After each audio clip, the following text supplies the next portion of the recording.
And good afternoon to those of you on the west coast of Canada, the United States. Good evening to those of you on the east coast of Canada, United States. And a warm good morning to those here in Australia, New Zealand, Asia Pacific. Hello, I'm Michael Haynes, Business Growth Specialist for small, medium B2B professional service firms. And I'd like to welcome you to another edition of Ask Michael Anything.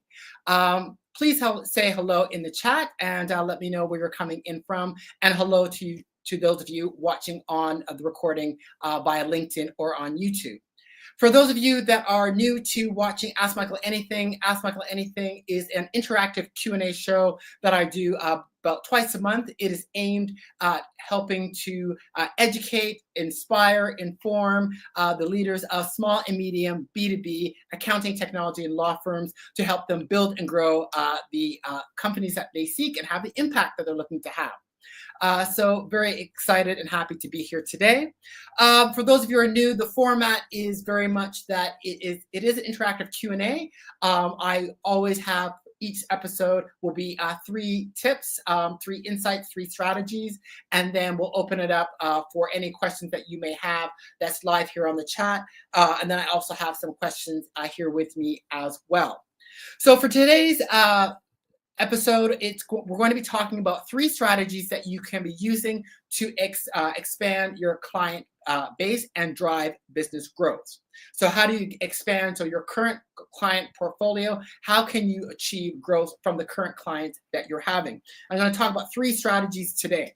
The first strategy I want to talk about is account-based strategies, or often referred to as account-based experience. Now, no, I am not talking about account-based marketing. I'm talking about account-based strategies, often referred to as ABS or ABX, account-based experiences. And this is around developing a tailored, cohesive, end-to-end customer experience, client experience for your clients.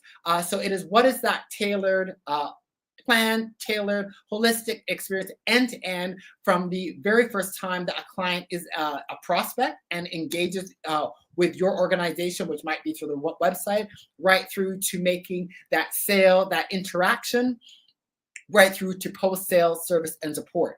So this is really all about having that unified customer experience, that unified client experience to drive engagement, it's all about providing the right kinds of levels of service and support, engagement, service and support, helping to have your folks, have your clients being able to interact with your organization. And so it can be about providing content. It can be about providing the right levels of service and support, providing events, trainings, handling any issues, queries that they may have. So it is that unified end-to-end experience. So one of the effective ways to really increase your client spend, drive those upsells, cross-sells, and even renewals is by having a proactive, tailored, unified, end-to-end customer experience, client experience, particularly for those key clients and key accounts that you're seeking to serve. And so that is what you want to be doing.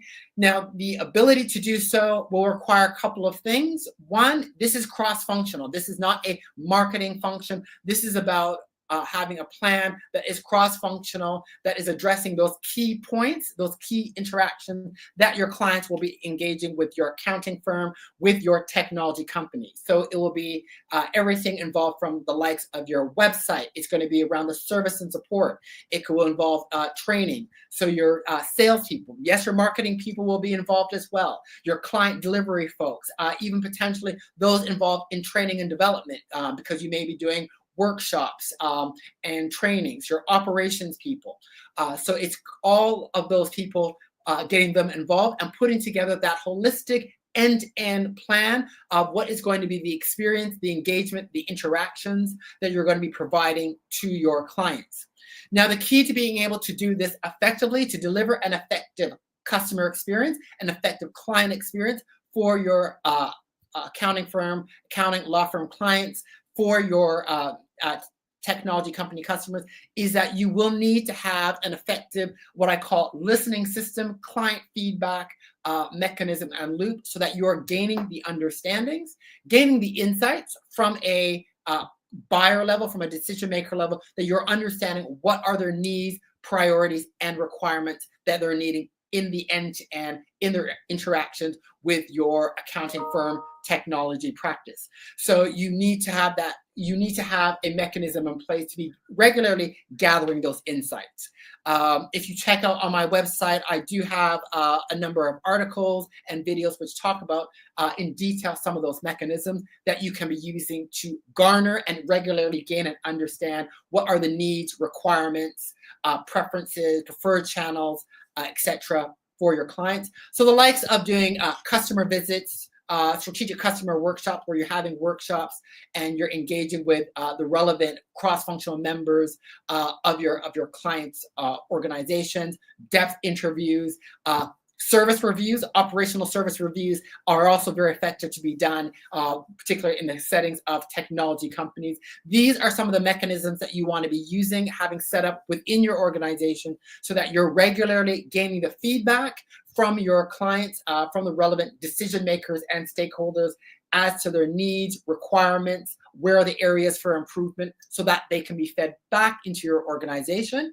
And then you can be then making the necessary modifications and improvements. So having a listening feedback client mechanism loop, having that set up so that you can be regularly gathering the feedback and then utilizing it, responding, communicating back is a necessary component. So that's really, so that's number one. So account-based strategies, account-based experiences. So really understanding your client base, understand what are the needs of your client base, and developing what is that end-to-end experience that you're going to be delivering in terms of service and support, service levels, what kinds of content you're going to be providing, what kinds of trainings you may be providing, various kinds of webinars, events that you may be doing, what's going to be your post-sale service and support, your onboarding. Getting that end-to-end plan is what you want to be having done in a cross-functional manner. And again, leveraging your client feedback and having that mechanism on a regular basis that you're utilizing to make sure you're modifying and improving. So that's strategy number one. The next strategy that is quite effective that can be used across professional service firms is setting up communities. Now, typically when people think of communities, they think of the likes of your HubSpots and your Salesforce with these very large communities of thousands and thousands of people. And your communities do not have to be that way at all. Your communities are essentially a function to provide what I call the 3 C's to your clients and customers. It is about providing connection, it is about providing content, it's about providing collaboration, and you also could add an S, providing support as well. So the whole purpose of setting up a community, which has proven to be extremely effective and is quite common in the tech environment, but those of you running accounting firms, advisory firms, your legal firm, creating communities can be proven to be very effective for those as well. Because your communities are about facilitating engagement. So facilitating engagement so that your clients can be interacting with your companies, your firms. It can be providing an opportunity for them to interact with some of your partners and providers, providing an opportunity for them to interact with each other. So setting up communities, and they might be very small communities, so fundamentally a micro community, can be very effective to allow your clients and even your prospects to, be gaining education and learning about key topics that are of interest to them, getting the feedback and perspectives from their fellow clients, fellow customers, fellow users on certain issues, understanding how they have tried and addressed certain problems and issues. It can be a great way to provide opportunities for engagement, to educate them, allow them to interact with each other, learning from each other, learning from providers as well. It can be opportunities for collaboration. It can be a great way to provide opportunities to get input on new products and services, getting folks to test some of the new solutions that you're providing. So thinking about how you can set up a community, and it can be simple as starting off very small. Online is often the way to do so, and for which there are a number of different solutions that you can using to do so, and starting to provide the kind of content around some of the issues, topics that are of concern to your clients, to your customers, to your users. You can start off doing that, providing content, providing the likes of webinars, Q&A office hours. You might be looking to provide, opportunity to provide trainings. You can have a Slack channel where folks can be interacting with each other, interacting with your peers, having training sessions, workshop sessions. So it is a great way to provide client support, training, networking, education. That is really going to be quite helpful in terms of that client retention, and really helping you to provide and become that added advisor, trusted partner that your clients are seeking. Communities have been shown to be very effective in terms of driving client retention and that overall net revenue retention. So you really want to be thinking about, in the context, irrespective of you're an accounting, CFO firm, technology company, legal firm, to be thinking about how you can be setting up a community to be meeting some of the requirements of your clients, customers, and users. And again, the way to understand how to get started about doing so is, again, you want to be doing some listening, getting some feedback from your clients, from current clients, prospects, as to what are some of the things that they require in terms of education, service, and support. Who are they looking to collaborate and interact and learn from? Who do they want to be meeting? So understanding what your client needs, customer needs are, and through feedback mechanisms such as workshops, interviews, panels, get feedback from your clients, from your customers, to what are some of their priorities are, and use that as a basis to start to build out a community where you're starting to provide opportunities around those 3 C's, around content, connections, and collaborations. The third kind of third tactic that can be used, third strategy that can be very effective in helping you to expand your revenues and grow your current client base is through partnerships and collaborations.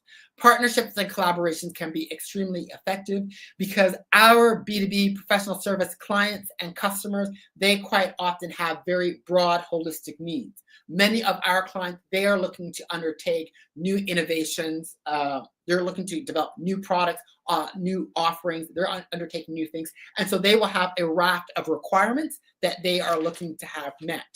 So think about what are the opportunities that you're able to offer a broader range of services, a more holistic, complete solution that can meet those broader needs that your IT strategy firm client may have, or your CFO advisory client may have.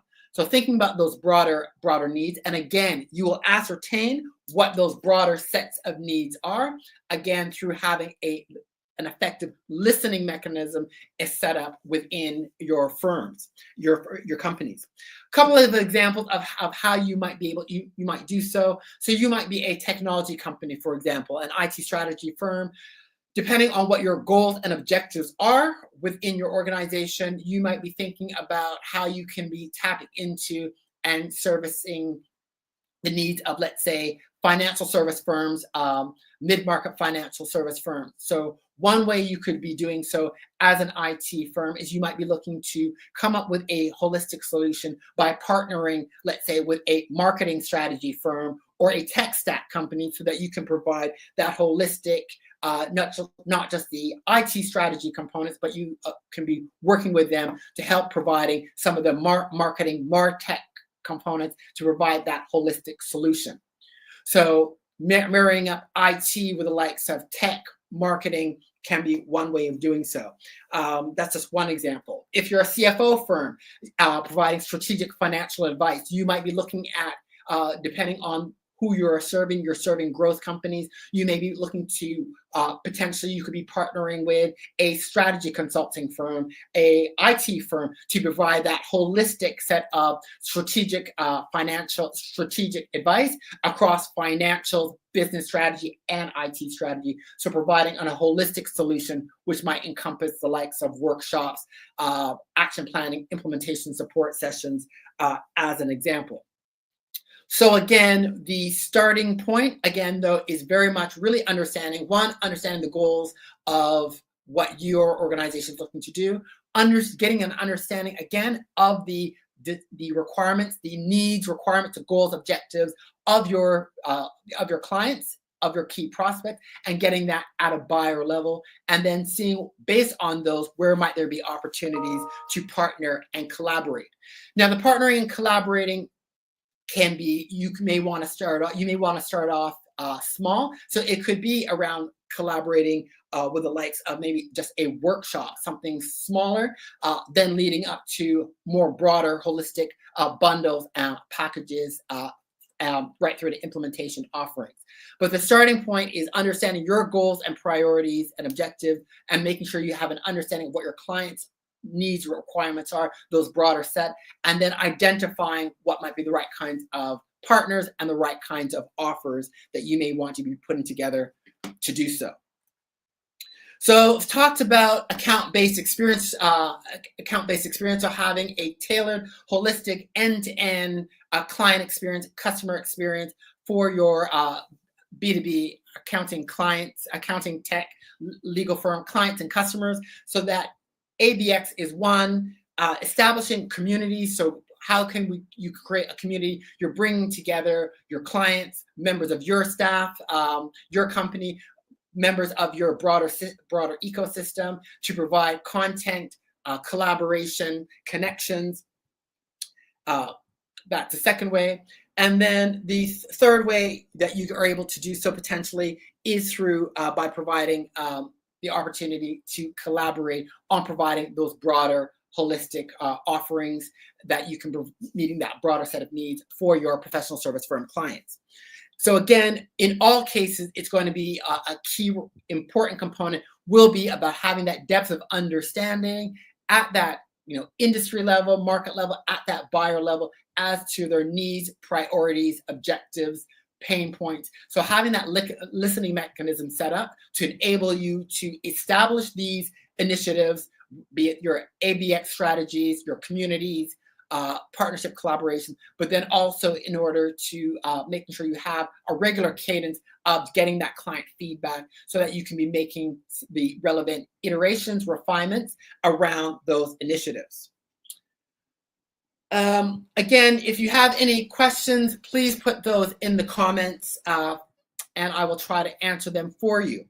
A couple questions that were brought in, which I answer is, one question was how do we go about to potentially differentiate? What kinds of differentiation strategies and initiatives can be undertaken to help differentiate and help with client retention and expansion? Well, there's a couple things that can be done, a couple suggestions. One area can be potentially specialization. Now, I know sometimes there is, particularly with respect to the field of accounting, there can be a divergence of views, but very much overall with our clients, our buyers of professional services, be it accounting, advisory, technology, legal, the research has shown that what our clients are looking for, what our buyers are looking for is very much that depth of expertise. And they're looking for that depth of expertise because many of our clients, they are undertaking very robust, they're coming up with new innovative solutions, new offerings, they're going into new markets. And so the complexity of what they require holistically in terms of what they're trying to do and the skills and knowledge that they need by virtue of what they're doing is becoming much more complex. Hence, as a result, one of the ways to differentiate is potentially by doing a form of specialization. Could be specialization around a particular function. So, for example, if it's technology, it might be around certain functions around, let's say, cybersecurity, AI. It might be around AI strategy. So specialization by function. It could be specialization by geography, specialization by product service offering, or potentially by type of customer or combination thereof. So you, depending on the requirements of the clients, of the buyers in the industry, the markets that you're serving, what are their priorities? What are their key objectives? What are they trying to achieve? And what are their pain points? And where your firm, your company, your firm is best suited, you may want to be considering specialization. Again, on my website, I do have some resources that talks goes into some detail around specialization and specialization strategies.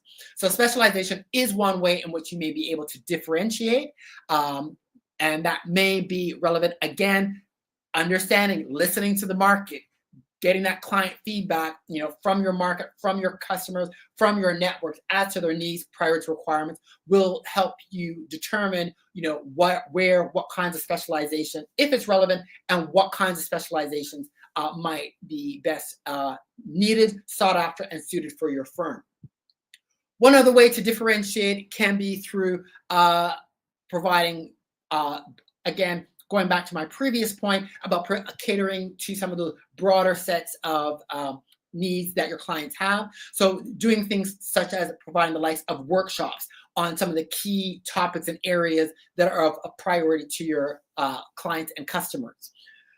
These you might do with subject matter experts, with members of your team within your companies and your firm, or you may wish to partner with a relevant product service provider, supplier, to do a workshop on a topic, on an area that is of keen interest, of priorities to your clients.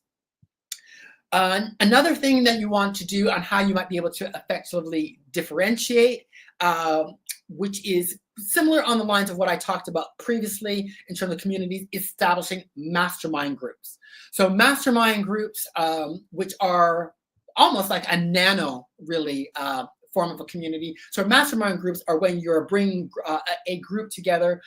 Quite often, they're often smaller, much smaller groups, 12 to 20 people. They have a common purpose, common objective, and you're bringing those people in.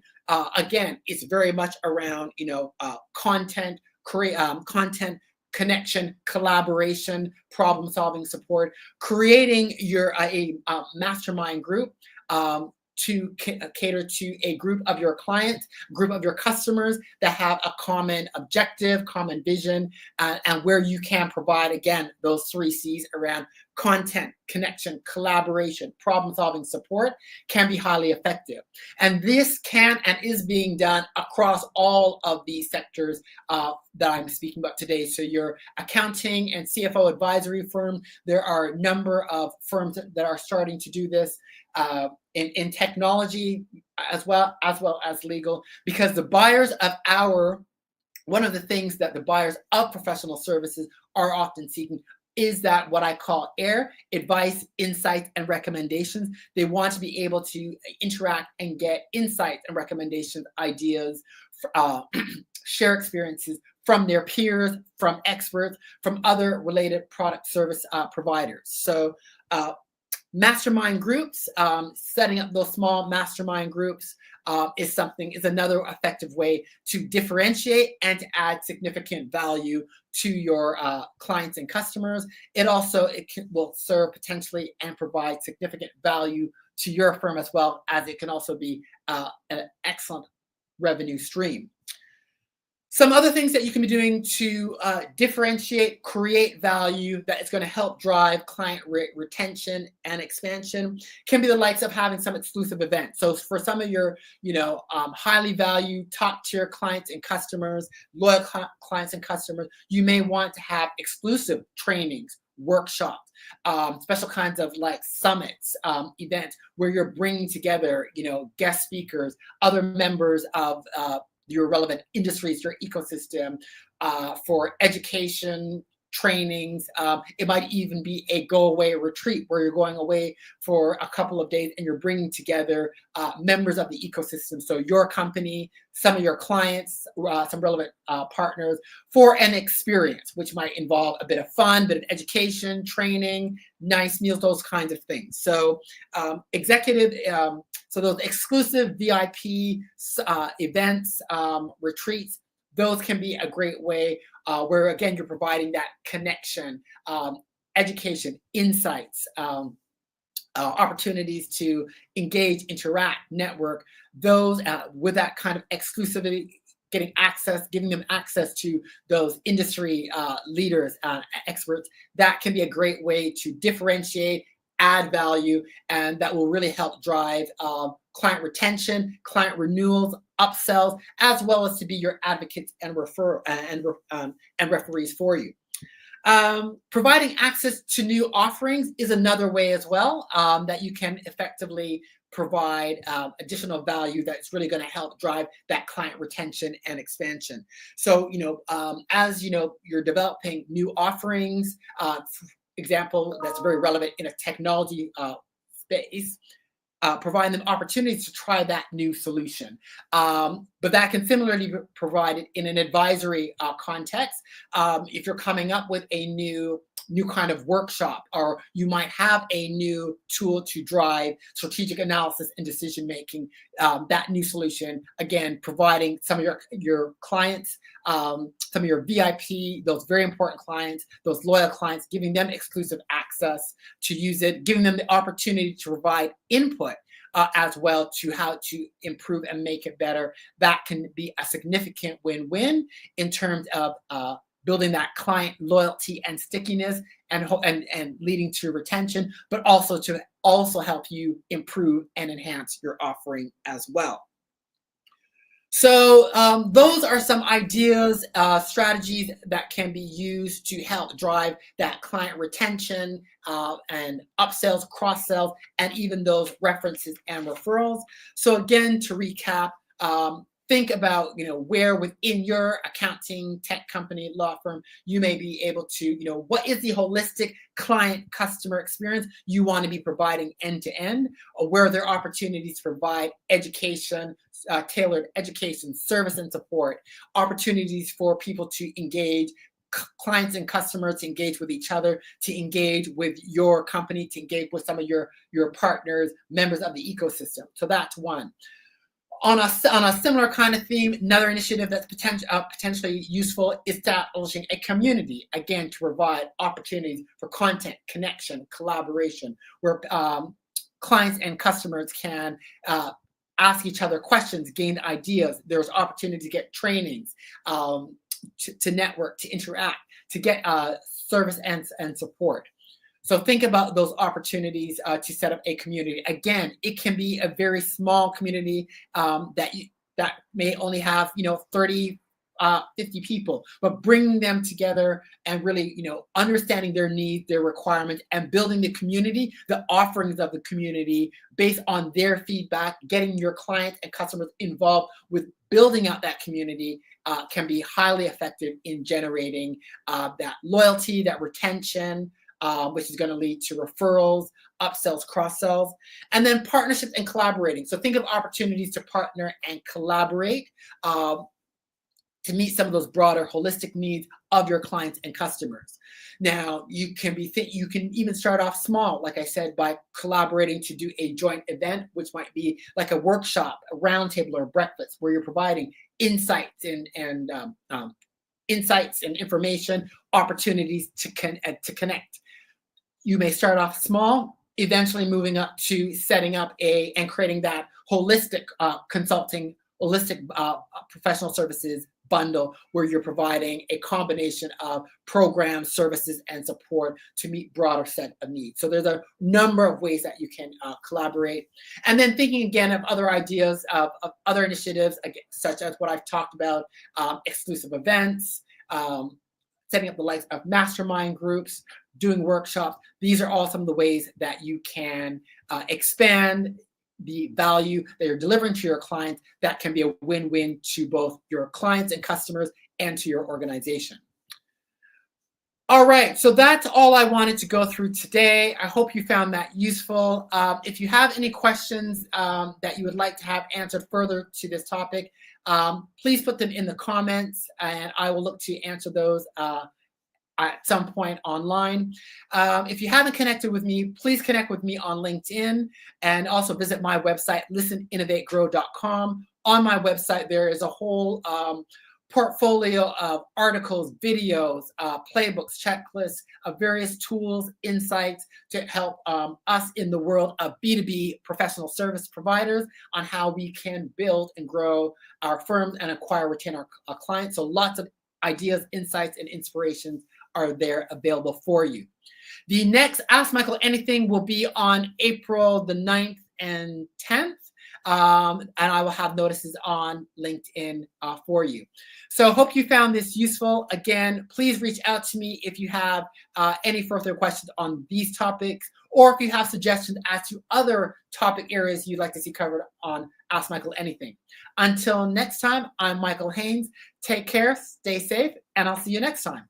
Bye for now.